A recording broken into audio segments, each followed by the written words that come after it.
Primadonna Yulduz Usmonova haqida hozirgina tezkor xabarlar tarqaldi. Assalomu alaykum. Tezkor hamda muhim yangiliklarni o'tkazib yubormaslik uchun like hamda podpisatsiya tugmachalarini bosib qoldirishni unutmang. O'zbekiston xalq artisti Yulduz Usmonovaning saraton kasalligiga chalingan bolalarni yo'qlagani aks etgan videolar ijtimoiy tarmoqlarda tarqalmoqda.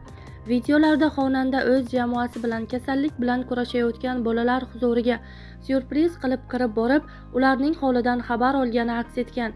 Yulduz Usmonova bolalar bilan samimiy suhbatlashib, ular bilan birga qo'shiq kuylagan va sovg'alar ulashgan.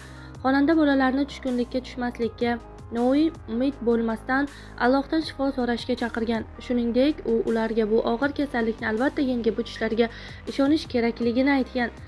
Ta'sirli kadrlarda Yulduz Usmonovaning bolalarning qo'llari va peshonasidan o'pib, ularga mehr va dalda bergani ham ko'rinadi.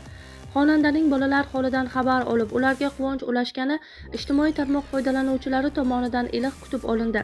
Izohlarda ko'pchilik uning bu ezgu tashabbusini qo'llab-quvvatlab, samimiy fikrlarini qoldirgan.